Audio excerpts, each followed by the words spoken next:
Hola, ¿cómo estás? Muy buenos días, buenas tardes, buenas noches o cualquiera que sea el momento en el que estás viendo o repasando este video. En esta ocasión quise filmar en este lugar en el que me acompaña una imagen de Heidelberg, la ciudad de Heidelberg en Alemania, una panorámica muy bella que quise compartir contigo. Seguramente recordarás durante nuestras clases presenciales, mencioné en un par de ocasiones la importancia que tiene la Universidad de Heidelberg para la historia de la sociología.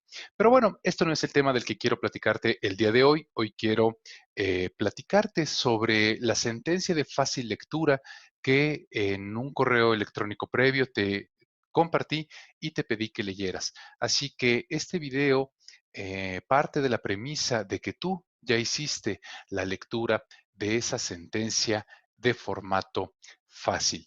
Pero antes de que entremos a materia, quisiera platicarte algunos puntos muy particulares que quiero que consideres para que comprendas correctamente el tema de que trata esta videoclase. La primera de ellas es ¿qué es lo que pasó? ¿De dónde sale la sentencia de fácil lectura que te estoy compartiendo y que te pedí que leyeras?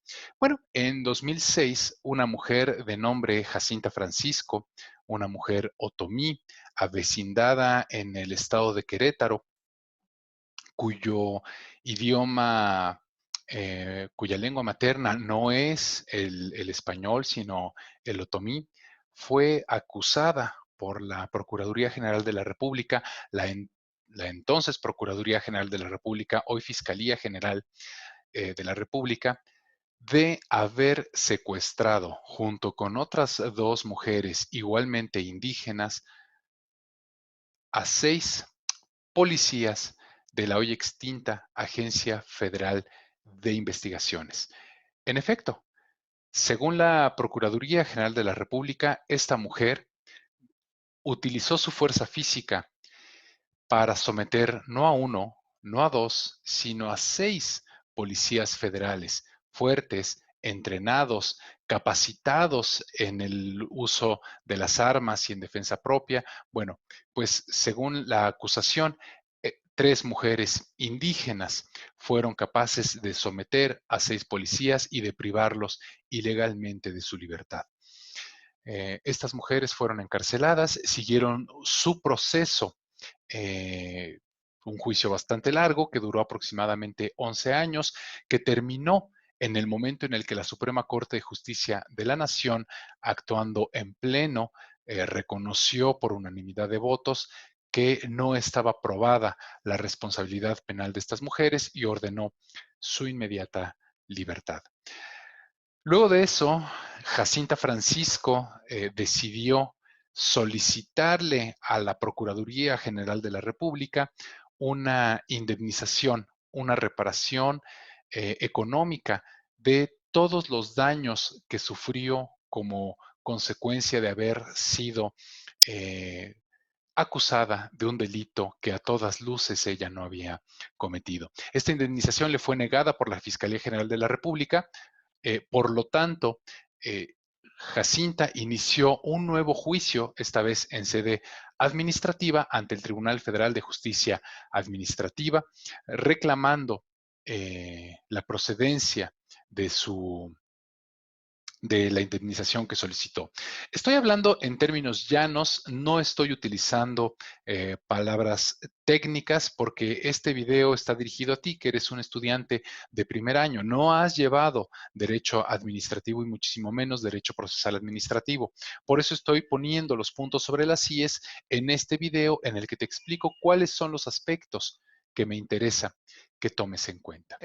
Haciendo un recuento muy breve de los hechos, simplemente te diré que el Tribunal Federal de Justicia Administrativa resolvió en favor de Jacinta y decidió que era procedente la indemnización económica que ella había originalmente solicitado. Esta es la sentencia que te pedí que leyeras. Esta es la sentencia que yo quise que tú estudiaras. Desde luego es una sentencia sumamente extensa, por lo que solamente te pedí que leyeras determinadas partes que están especificadas en el correo electrónico que te envié. Antes de que entremos al análisis de este tema, hay otro aspecto que quiero que consideres, que es el de las partes de una sentencia. No quiero extenderme mucho en este tema porque yo asumo que en tus clases de teoría del derecho y en tus clases, sobre todo, de metodología de la investigación jurídica, tú ya analizaste cuáles son las partes de una sentencia, cuáles son los contenidos mínimos que debe de tener, es decir, tú ya sabes cómo leer una sentencia, tú ya sabes cómo estudiarla, así que no me voy a detener mucho a esto, solamente te voy a decir que por favor recuerdes que las partes de una sentencia son principalmente las siguientes. En primer lugar, tenemos un proemio, o mejor conocido como rubro. En el rubro se contienen los datos de identificación del juicio del que se trata, la parte actora, la parte demandada, quién es la autoridad que está resolviendo, el número de expediente, los magistrados que intervienen en su resolución, quiénes son los secretarios o el secretario que auxilió a los magistrados que intervinieron en la elaboración del proyecto y en su votación. Después viene una sección muy breve llamada o conocida como vistos, que no es otra cosa más que el anuncio de lo que la autoridad jurisdiccional va a hacer.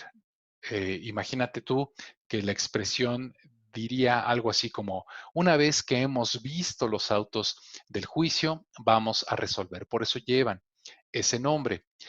La siguiente parte son los resultandos, que no son otra cosa más que los antecedentes, los hechos que dieron lugar al juicio. Tampoco me detengo mucho a decirte por qué se llaman resultandos, porque tienen esta clase de nombres. Simplemente te pediré que recuerdes que es como si provinieran de una expresión que diría algo más o menos así. Pues resulta que, y entonces vienen todos los hechos y como consecuencia de esos hechos surge la siguiente parte de la sentencia, que son los considerandos. Los considerandos son la parte más importante para nosotros los abogados, la parte que contiene los razonamientos lógico-jurídicos que van a conducir a el resultado final del juicio. Es la parte de los argumentos, la parte argumentativa de la sentencia. Después vienen los resolutivos, que no son sino el punto culminante de la sentencia, el momento en el que la autoridad jurisdiccional declara o reconoce la existencia de un derecho o impone una condena. Después de ello viene una parte de firma en el que bueno, se asientan de firma y razón, en el que se asientan las firmas de los magistrados y los secretarios que intervinieron en la elaboración de esa sentencia y el momento en el que fue autorizada, etcétera. En algunos casos, y este de la sentencia que tú estás leyendo es uno de ellos, después de esta última parte de firma y razón, vienen los votos particulares, los votos concurrentes, etcétera. No me voy a detener mucho a explicarte qué son esta clase de votos, porque asumo que ya lo estudiaste en tus clases de investigación jurídica. Y bueno, pues a grandes rasgos, estas son las partes de una sentencia que si tú te das cuenta en la sentencia del asunto de Jacinta, se replican uno a uno y justamente en el orden en el que te los fui explicando, eh, de manera que la sentencia tiene este mismo orden, esta misma secuencia lógica. Tú te habrás dado cuenta que el documento que te compartí es una sentencia pública, es una sentencia asequible a toda aquella persona que esté interesada y por eso tiene algunos datos censurados, algunos datos tachados, sustituidos los nombres propios de las personas por asteriscos, algunas fechas, algunos lugares, etcétera. Pero como seguramente tú ya has hecho ejercicios de lectura de sentencias en tus otras materias, considero que no debe causarte mayor problema la correcta intelección de esta nueva sentencia. Entonces, una de las cosas más importantes que contiene esta sentencia, y ahora sí ya entramos a materia, es que culmina con un apartado de sentencia de fácil lectura. Estamos enfrente de uno de los primeros ejercicios que se han hecho en México respecto de las sentencias de fácil lectura. Es decir, tomando en consideración que la actora Jacinta Francisco era una mujer en una situación de especial vulnerabilidad, cuyo idioma materno no es el español, que es el idioma en el que se redactan las sentencias en nuestro país, sino una lengua indígena. Su alejamiento de las vías generales de comunicación, el poco conocimiento que pudiera tener de las instituciones jurídicas de nuestro país, los magistrados del Tribunal Federal de Justicia Administrativa decidieron hacer un apartado en el que explicaran en términos muy llanos, muy precisos, sin palabras grandilocuentes, sin argumentaciones demasiado elaboradas, el sentido de la resolución. Y quizá tú te diste cuenta que la primera palabra con la que inicia el formato de fácil lectura es precisamente el nombre de la actora, Jacinta. Dos puntos. Los magistrados que integramos este tribunal hemos decidido tal, tal, tal. Esto tiene una razón de ser muy importante. De lo que se trata es de que la sentencia realmente sea un documento que va dirigido a una persona. Tú seguramente has escuchado o has oído las opiniones en el sentido de que la palabra favorita de cualquier persona, la palabra más dulce, la palabra que más le gusta escuchar a una persona es su nombre propio. Bueno, pues esto además de ser cierto, permite identificar que esa persona es quien está recibiendo la información. De esta manera, es importante que la sentencia de fácil lectura inicie precisamente con el nombre de la persona. Lo que me interesa que tú analizaras a la hora de leer esta sentencia es que el formato de fácil lectura consta de unas cuantas páginas.